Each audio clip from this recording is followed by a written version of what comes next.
அனைவருக்கும் வணக்கம்.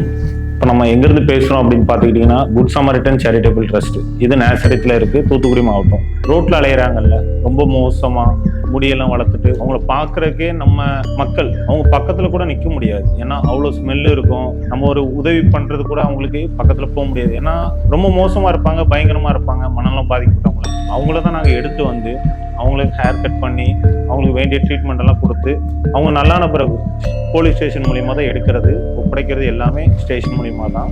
அவங்கள எடுத்து வந்து ஃபேமிலியோட சேர்க்கறத நாங்கள் இந்த சர்வீஸை பண்ணிட்டு இருக்கோம். ஆனால் எனக்கு 2 பிரதர் இருக்காங்க, ஒரு சிஸ்டர் இருக்காங்க. எல்லாருமே ஃபேமிலியாக இருந்து இந்த ஃபீல்டில் தான் இருக்கிறோம். நான் பிஎஸ்சி நர்சிங் முடிச்சிருக்கேன். நம்ம ட்ரீட்மெண்ட் கொடுக்கறதுனால தான் க்யூர் ஆகும். எப்படியும் நம்ம சைக்காட்ரிக்கு என்ன தான் நம்ம ஹெல்ப் பண்ணாலும் சரி, ஒரு சப்போர்ட் பண்ணாலும் அவங்களுக்கு ஒரு ட்ரீட்மெண்ட் கண்டிப்பாக, ஒரு கவுன்சிலிங் வேணும். ஒரு சைக்காட்ரிக் டாக்டர் அவங்க கூட பேசுறது, அவங்களுக்கு ட்ரீட்மெண்ட் கொடுக்க அது கண்டிப்பாக வேணும்.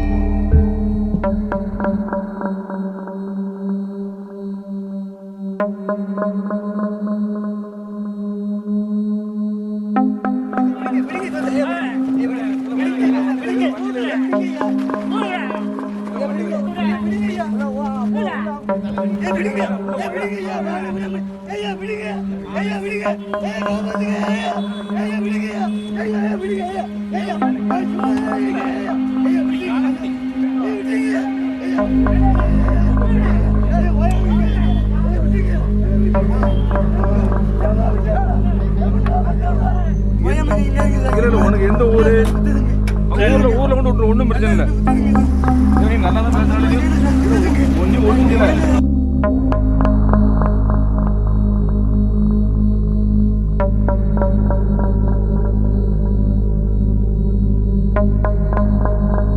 இப்போ அப்படி நல்லாயே நாங்கள் ஒரு 4 இயர்ஸில் 93 பீப்புள்ஸை ஃபேமிலியோட ஒப்படைச்சிருக்கோம். நம்ம பிரான்ச் வந்து திருநெல்வேலியில் ஸ்டார்ட் பண்ணியிருக்கோம்.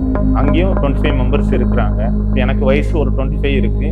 எல்லாருக்கும் என்னோட பிரதரு 24, அப்படி சின்ன தம்பிக்கு 20, அப்படி எல்லாருமே இந்த ஏஜில் பண்ணுறோம். இப்போ இந்த ஏஜில் யாருமே இந்த சர்வீஸ் பண்ணுறது கிடையாது. இப்போ பசங்க என்ன நினைக்கிறோம், ஒரு ட்ராவல் பண்ணணும், அங்கே போகணும், இங்கே போகணும், மற்றபடி செட்டில் ஆகணும் அப்படின்னு தான் நினைக்கிறோம். எல்லாருக்குள்ள தாட்டம் அதுதான், நம்ம நல்லா இருக்கணும், நம்ம நல்லா இருக்கிறோம்னு நினைக்கிறோம்.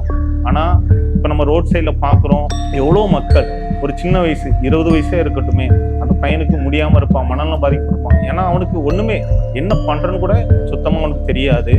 அவன் ஒரு வார்த்தை கேட்கவும் தெரியாது, எங்கே நடக்கிறோன்னு தெரியாது, என்ன வேணுன்றது தெரியாது, அவனுக்கு என்ன நோயின்றது கூட தெரியாது. அப்படி நம்ம பார்த்துக்கிட்டோம்னா இப்போ நம்ம இருக்கிற தூத்துக்குடியிலே பார்த்துக்கிட்டா ஏகப்பட்ட லட்சக்கணக்கான மக்கள் இருக்கிறாங்க. ரோட் சைட்லேயோ வேற வீட்லேயோ பார்க்க முடியாமையோ அப்படி லட்சக்கணக்கான மக்கள் இருக்கிறாங்க. தமிழ்நாட்டுக்குள்ளே எடுத்துக்கிட்டாலே இவ்வளோ பேர் இருக்கிறாங்க.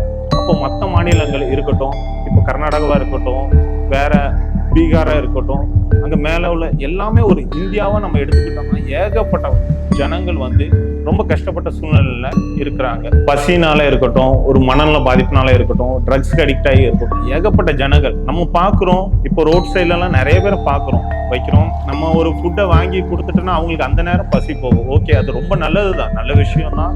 ஆனால் நம்ம ஒரு நேரம் அந்த ஃபுட்டை வாங்கி கொடுக்கறதுனால அவங்க வந்து லைஃப்ல இனி நல்லா ஆயிடுவாங்க அப்படின்றது எதுவுமே கிடையாது.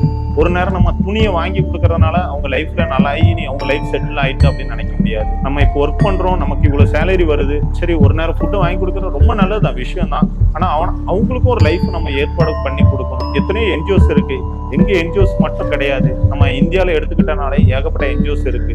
அந்த என்ஜிஓஸ்ல நம்ம அந்த பேஷண்ட்டை கொண்டு போய் விட்டா கூட அவங்க என்ன ஏதுன்னு பார்த்து அந்த ப்ரொசீஜர் படி பார்த்து அவங்களே சேர்த்துக்கிடுவாங்க.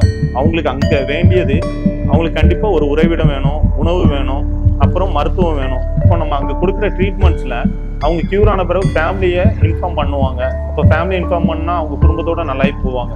இப்படியே நம்ம பண்ணிட்டே இருந்தோம்னா, இப்போ நாங்க தூத்துக்குடியில பண்ணிட்டு இருக்கோம். தூத்துக்குடியில அந்த ரோட்ல அலையிறது எடுத்துட்டு வந்து நல்லா பண்ணிட்டு இருக்கோம். இப்படி கொஞ்சம் கொஞ்சமா பண்ணிட்டு நம்ம தமிழ்நாடு இருக்கட்டும், மற்ற மாநிலங்களா இருக்கட்டும், இப்படி கொஞ்சம் கொஞ்சமா பண்ணிட்டு நம்ம ஏன் இந்தியாவை இதே மாதிரி நல்லா ஆக்கக்கூடாது? இந்தியாவை பார்த்துக்கிட்டோன்னா ஏகப்பட்ட பேர், நம்ம 1 2 அப்படின்றது கிடையாது, கோடிக்கணக்கான ஜனங்கள் இந்த பாதிப்புல இருக்கிறாங்க. நம்ம இப்போ யங்ஸ்டர்ஸ்ல பார்த்துக்கிட்டோன்னா இத்தனை லட்ச ரூபா சேலரி, 3 லட்ச ரூபா சேலரி, காரு, பைக்கு, வீடுலாம் இருந்தோம், நல்லா செட்டில் ஆயிடலாம் அப்படின்னு நினைக்கிறோம். ஆனா நம்ம செட்டில் ஆயிடுவோம், அந்த மக்களை யார் பாப்பா அப்படின்றது அந்த தாட் யாருக்கும் வர்றது கிடையாது.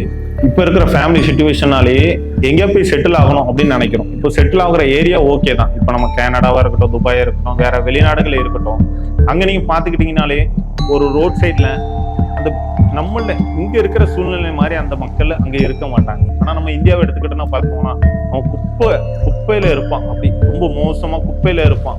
அவனுக்கு சிலவனுக்குலாம் அந்த ஊண்டு புண்ணாயி அப்படி ரொம்ப அழுகுன நிலையில அந்த சாக்கடையில இருக்கும், புழுவா இருக்கும். ஆனா அவனுக்கு வழி தெரியாது, அவனால சொல்ல கூட முடியாது. ஆனா நம்ம மக்கள் அவனை பார்ப்போம், சில பேர் பார்க்கிறோம் வைக்கிறோம், ஆனா அந்த ஸ்மெல்லுல நம்மளே பக்கத்துல போக முடியாது. முதல்ல நானும் அப்படிதான் இருந்தது.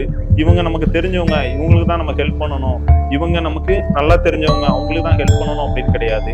இந்த மக்களை யாரு ஹெல்ப் பண்ணுவாங்க அப்படின்றத நம்ம கண்டிப்பா யோசிக்கணும். எல்லாரும் யங்ஸ்டர்ஸ் நம்ம அங்க போய் எங்கேயா போய் செட்டில் ஆகிறோம், ஒர்க் பண்றோம், ஓகே. நம்ம இந்த ரோட் சைடில் உள்ள பீப்புள்ஸோ இருக்கட்டும், ஒரு என்ஜிஓஸா இருக்கட்டும், வேற ஒரு சில்ட்ரன்ஸ் ஹோமா இருக்கட்டும், வேற ஏகப்பட்ட இது இருக்குது. ஆனா அவங்களெல்லாம் யார் பாப்பா அப்படின்றத நம்ம யோசிக்கிறது கிடையாது. நம்ம ஃபெஸ்டிவல் டைம்ல வரோம், ஏதாவது ஃபங்க்ஷன் டைம்ல வரோம், நம்ம இந்தியாவுக்கு ரிட்டர்ன் வரோம், வந்துட்டு ஒரு 4-5 நாளோ ஒரு 1 மந்த்தோ 2 மந்த்தோ இருக்கிறோம் போறோம். ஆனா இந்தியால இவ்வளோ இது மோசமா இருக்குது அப்படின்னு யாரும் நம்ம சிந்திக்கிறது கிடையாது. எப்படி இருந்தாலும் இருக்கட்டும், நம்ம ஃபேமிலி நல்லா இருக்குதா அப்படின்றது தான் நம்ம எல்லாருமே பார்க்குறோம். நானும் அப்படிதான் இருந்தது. ஆனா இப்போ நம்ம அவங்கள நேசிக்க போய் அவங்களும் நம்மளே மாதிரி ஒரு சொந்தக்காரங்களா தான் மட்டும்தான் நம்ம நேசிக்கணுமா? இல்லை, எல்லாரையும் நம்ம நேசிக்க போய் அவங்க அன்பு நம்ம கிட்ட தெரியும் போது இதோட சந்தோஷம் நமக்கு வேற யாரும் கிடையாது. எல்லாரும் தொடர்ந்து நம்ம இப்போ வெளிநாட்டுல இருக்கிறதுனால எதுவுமே பண்ண முடியல அப்படின்றதெல்லாம் ஒன்றும் கிடையாது. நம்மளால முடிஞ்சது இருக்கு. நம்ம ஏதாவது ஒரு டொனேட் பண்றதோ, ஒரு ஹெல்ப் பண்றதோ, நீங்க ஒரு கேஷா கொடுக்கறதா இருந்தாலும் ஓகே, ஒரு திங்ஸா நீங்க கொடுக்கறதா இருந்தாலும் ஓகே. நீங்க டைரக்டா இந்தியா வரும்போதா கூட ஏதாவது ஹோம்ஸ்ல நீங்க டைரக்டா போய் விசிட் பண்ணுங்க. விசிட் பண்ணி உங்களால முடிஞ்ச உதவிகளை பண்ணுங்க. எங்க ஹோம்ஸ்க்கு மட்டும் கிடையாது, எவ்வளவோ என்ஜிஓஸ் இருக்கு. எல்லா என்ஜிஓஸ்க்கும் உங்களுடைய சப்போர்ட் இருந்துச்சுன்னா கண்டிப்பா நம்ம தமிழ்நாடா இருக்கட்டும், ஒரு மற்ற மாநிலங்களா இருக்கட்டும், எல்லாத்துலயும் ஒரு ரோட் சைட்ல யாருமே இல்லாத மாதிரியே நம்மளால கண்டிப்பா உருவாக்க முடியும். நம்மளால முடியாது எதுவுமே கிடையாது. இப்போ மற்ற நாடு இதெல்லாம் இவ்வளவு அழகா இருக்குது, இவ்வளவு நல்லா இருக்குது அப்படின்னு சொல்றது பெரிய விஷயம் இல்லை. நம்ம இந்தியாவை எவ்வளவுக்குள்ள நல்லாக்கி நம்ம ஒரு முன்மாதிரியா ஒரு எடுத்துக்காட்டா நம்ம கொண்டு வரோமோ அதுதான் நம்ம இந்தியாவுக்கே பெருமை. சும்மா நம்ம பார்த்துட்டு வைக்கிறது அது பெருமை கிடையாது. ஒரு நம்ம முடிஞ்ச உதவிகளை பண்ணுங்க, எல்லாருக்கும் ஒரு சப்போர்ட் கிடைக்கட்டும்.